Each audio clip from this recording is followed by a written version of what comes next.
திருத்துறைப்பூண்டி முத்துப்பேட்டை ஓவரூர் வெள்ளங்கால் பகுதியில் வன்னியர் சங்கம் சார்பில் சித்திரை முழு நிலவு இளைஞர் பெருவிழா மாநாடு குறித்து நிர்வாகிகள் ஆலோசனை கூட்டம்.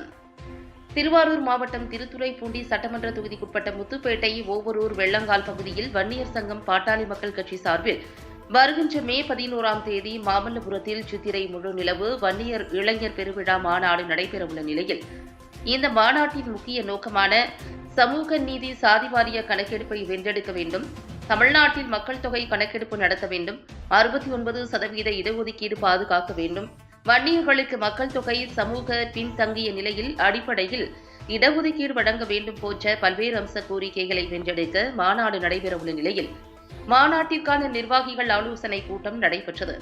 திருவாரூர் தெற்கு மாவட்ட செயற்குழு கூட்டத்தில் வன்னியர் சங்க தலைவர் வேணுகோபால் தலைமையில் நடைபெற்ற கூட்டத்தில் மாவட்ட செயலாளர் பாலு முன்னிலை வகித்தார். மாநில அமைப்பு செயலாளர் தாமரை கண்ணன் கலந்து கொண்டு மாநாடு குறித்தும் மாநாட்டில் மக்கள் கலந்து கொள்வது குறித்தும் முக்கிய ஆலோசனைகளை வழங்கினார். இந்த நிகழ்வில் முன்னாள் மாவட்ட செயலாளர் காமராஜ், முன்னாள் ஒன்றிய செயலாளர் குண்டாஸ் செல்வம், சுபசேகர், மாவட்ட துணை செயலாளர் சுப்பிரமணிய ஐயர், முத்துப்பேட்டை ஒன்றிய செயலாளர் சுபாஷ் மற்றும் கட்சியின் மாவட்ட, ஒன்றிய, நகர, கிளை நிர்வாகிகள் கலந்து கொண்டு மாநாடு குறித்து முக்கிய ஆலோசனைகளை மேற்கொண்டனர். கூட்டத்தில் முக்கிய தீர்மானங்களும் நிறைவேற்றப்பட்டது.